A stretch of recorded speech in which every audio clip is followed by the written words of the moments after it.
Okay, thank you very much for the ATEL group for having me today. I've tried to come with a promising title. I've come to shake a little bit your minds. I hope that this session is going to be practical enough, that is, again, going to shake some consciences, but at the same also give some practical examples and well-defined areas of applicants of what I'm going to talk about. And as you can see, the title is Currency Management Automation, a Revolution in Treasury. Let me try to explain you again why I have come up with this title and what are we going to cover today. Of course, it's not going to be a surprise for you that I'm going to talk about, and we are going to be focused on managing risk. And you will ask yourself, so what is the problem with managing risk? Well, maybe you have it, you are very aware of it. But in the end, all treasuries need to manage risk to protect their earnings. FX is such a transversal topic that is going to impact revenue, is going to impact cost, is going to be hidden, and I use the specific word of hidden, in many different parts of the business line. So if we have to say what is risk management addressing, is the protection of the company earnings. But in the end, all corporations generate risk in different ways. Besides the fact that different corporations might have different appetites for risk, that is obvious. But the first topic I want to make you aware, if you're not already, which I'm sure you are, is that depending on the business model, FX needs to be managed differently. And of course, the goals of the company are going to change. Some of the companies are going to be very focused on protecting a certain rate. Some companies are going to be obsessed with having a smooth rate period and period to communicate to the markets, for example. Or some of the companies are going to say, look, I am passing on the FX in the market to my clients constantly, so I need to keep protecting that variable reference of my rate. All of that is going to, again, create a list of different goals, and that list of different goals is going to be translated into different kind of FX programs that the company needs to deploy. But that's not the problem, of course. That's just situational. The problem is when all of this becomes a very time-consuming task for treasuries. And time-consuming in different ways. FX, in the end, is a process, is an end-to-end process that starts with that risk definition and making management aware and aligning those policies with the board, all the way to executing that policy, gathering the exposure collection phase, one of the most time-consuming phases, making all the calculations about this is the way I have agreed I'm going to manage my exposure, this is what I've collected, I come up with this, and then I need to trade, and then I need to put those trades, I need to retrieve them, and then I need to account for them. I need to make sure that the goals that we have aligned and the KPIs that we are supposed to have in order to measure our performance are well reflected in the company PLN and balance sheet on an ongoing basis. So, again, how do you as businesses, and here's where I'm going to try to be more provocative, and apologize if I'm a bit exaggerated, but I hope that my words resonate with your day-to-day in some parts. Well, treasurers today, again, in the best case scenario, they go and they have a policy aligned with a board where they've told this is the way we're going to manage FX in our business. Many times we see it only aligned with the CFO, and sometimes we even said, okay, you're treasury, the FX is your topic, deal with it. But in the end, those policies, and it's my experience, lack a lot of, they're not complete. The policy is two things. Is the program, so in detail how we're going to manage risk with a layering program, with a rolling program, with it's going to be a balance sheet program. But they often lack the process. Where does risk management start? Who is going to govern the exposure collections? Who will need to approve it? Who is going to trade it? At what moment do we need to trade, and who is going to supervise it? And really the end-to-end workflow is not well thought. And the thing is, usually it's not that it's not taken into account, it is taken into account, because the result is that the policies, however or how complete or incomplete they are designed by the current system and the current processes. So as I try to put it, they are designed from right to left. This is the resources we have, this is the systems we have, so this is how we're going to manage things. And I'll try to give you an example later. I just want to dig a little deeper on that one, but that doesn't sound like the best way of doing things, does it? Because what is it creating? If we are defining processes this way, it's going to create, again, that manual workload we're talking about. If we say, oh, this guy only has access to this system and this is information we need to hedge, then this is going to collect it, and then once a month is going to send it to this other person who is going to make these calculations, who is going to send it to this other one, and we'll do the trading, and then, yes, maybe we automate the part of retrieving the deals and making some calculations, and then the hedge accounting, well, we'll have a fight with the auditor, or whatever it is. But in the end, it creates complex relationships in the organization, and it favors, ironically, even if we're talking, one is going to speak with each other, but it's creating silos, because you're saying you're going to do this part of the process, you're going to do this part of the process, you're going to do this part of the process. And nobody is really having complete oversight of the process, not going to be in charge. And that leads in what? When we define the policy the first day, this policy becomes a living thing. I have a personal experience. I worked at Deloitte, I did many policies, and I can tell you many end up in a drawer. Maybe not in the literal sense of the word, but when there are corner cases, we start to adopt the policy. And we build a bit of discretion here, a bit of discretion there, and a bit of flexibility there. And what flexibility and discretion lead to is the lack of a policy. Again, as he said, 100% discretion is the exact same thing of having no policy. And when discretion is said, oh, you can hedge between 20 and 40%. I'm sorry, that's 100% difference. We are numbers people. That is, if discretion just for the sake of discretion doesn't make any sense. If you're going to have discretion, at least say it's based on what? What are the criteria that are going to make you be hedged 20 or 40%? Because it's a massive difference. And of course, this needs to be aligned with the goals, etc., etc. But again, because these are these living things, and then we're going to a committee, and then we don't see clear the rate, we end up taking decisions in things that we were trying to avoid, like looking at the market when hedging. So, what does a solution look like? No, or why we said currency management automation revolution in treasury? Well, exactly for that topic. And let me try to spend a bit of time here. Automation, and we were talking about those silos, those discretions being built, those manual processes.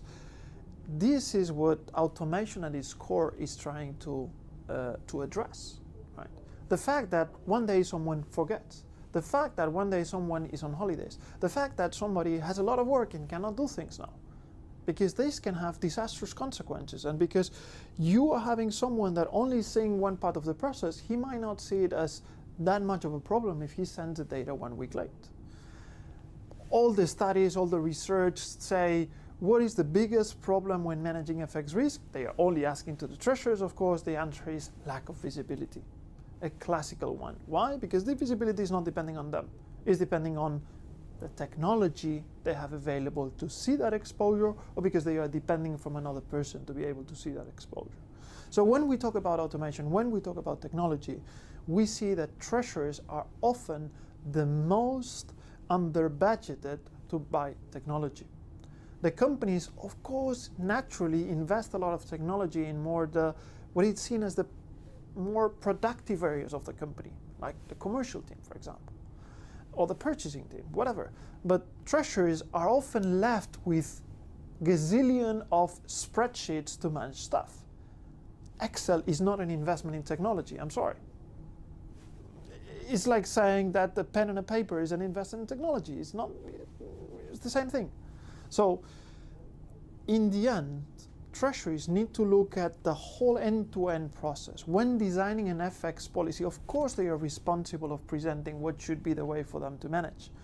But this connectivity of the silos needs to lead into a reduction of manual work, and especially complying with a policy that is well designed. Okay, so let's go into the detail. What does technology enable? Once again, we talked about companies that say, well, I need to defend, I want to hedge the cash flows of the year, and maybe I'm doing that once a year. Of course, that is where technology maybe it's less perceived, because I'm taking a hedge for the year and that's it. But I'm sure 99% of the treasury shares are not managing risk that way. You want to be monitoring, you have a forecast, and that forecast might be changing over the year, and you want to retain some greater flexibility because it's important not to be overhedged. So that's when complexity starts to build. If we go and talk about a rolling program, well, that is already creating a trade per currency pair every month, for example, if we define we are not a rolling policy once a month. If we want a layering, then even we have to take 12 trades for every currency pair once a month if it's one. And if we're going to a firm commitment micro hedging or balance sheet program, well, maybe I'm saying I'm going to hedge my balance sheet once a month, but I need to be retrieving thousands of exposure items every month.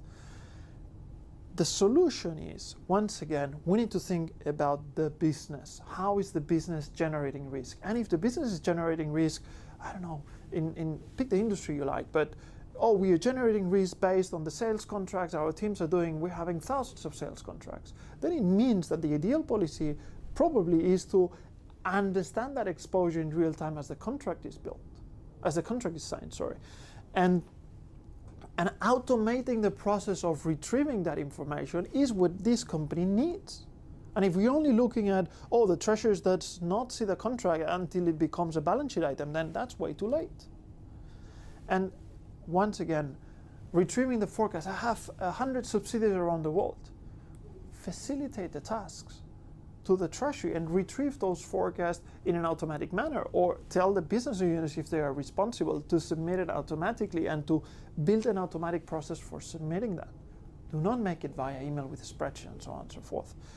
And then when these treasurers say, well, our main goal is to smoothen the rate, and that leads you to a layering program, for example, then it is about saying, well, if we know the rules, if we know the hedge ratios per period, if we know what is going to create a trigger, it's not so difficult to automate it, honestly. You don't need somebody making the same calculation on an Excel file on a monthly basis.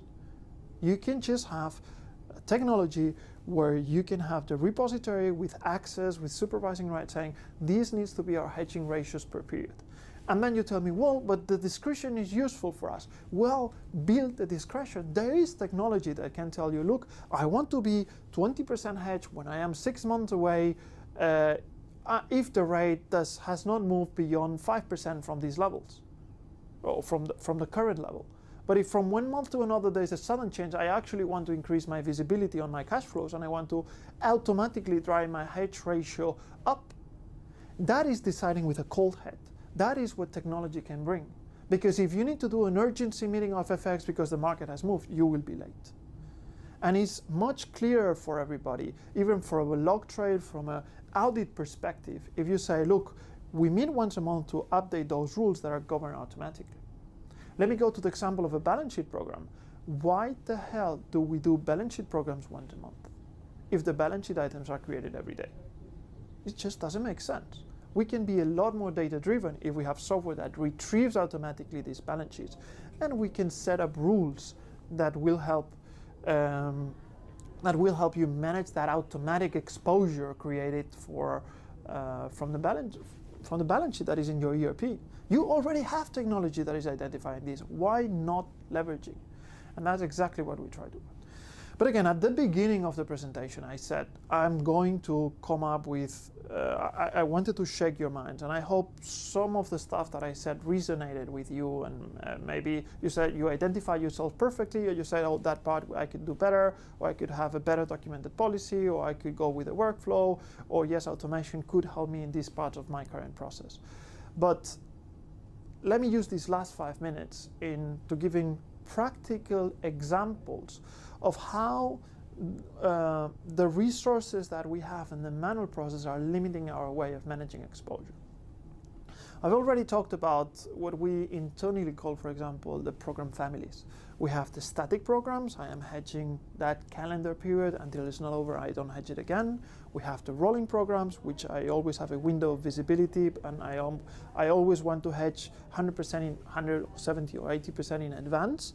We have the layering, which we're building up our hedges as time goes by, or we have those micro hedging programs. This is what we call traditional programs from the sake of saying, I want to hedge it once a month. Again, those time-driven approaches that I was talking about. What we have been doing a lot of research, and we are helping hundreds of companies to apply, is to, for example, transform a layering program where you say, well, I am actually only doing a layering on my 2 biggest currency pairs, I'm leaving the other 15 aside. Or because they have a high cost of carry because there is too much work. Well, actually, I've already explained how technology can help you scale and deploy it in 15 currencies at the same time if it's the best way. But I brought up the topic of the high cost of carry, a classic on exotic currencies. Why? Because you can say, well, I actually want to create a smoothing of the rate but not be impacted by a high cost of carry. So what you can do is set automatic conditional orders instead of creating layers. That is dynamizing, for example, a layering program, because instead of hedging straight away, I am detecting exposure. I need to be hedged 10% when I'm 12 months away, but only if the market moves beyond 2%. And that is creating an effective delay on the hedging, and, for example, helping you save a lot of cost of carry. One of the big reasons why companies do not run longer programs. And then they said, oh, I was selling Brazil and the Brazilian real has fallen and I have to declare much less revenues. Well, no. I understand you don't want to hedge a lot of Brazilian real a lot in advance because you had a high cost of carry, but at least control intervals that are strategic.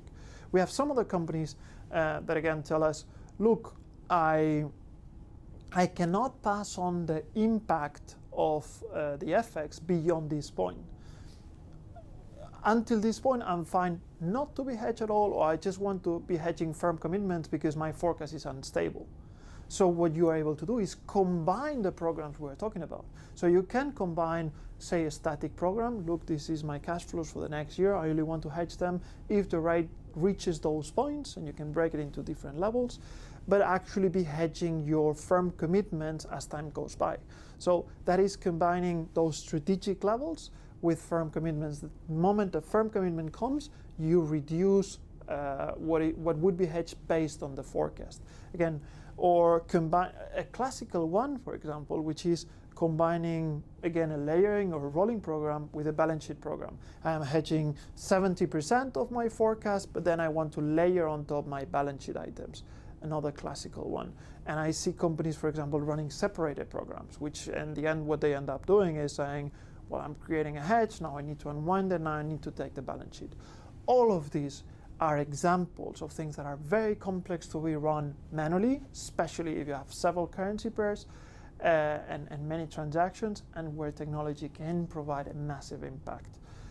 In the end, and just one final thought, treasuries do not or should not manage FX from a treasury standpoint, from a market perspective, from a data-driven.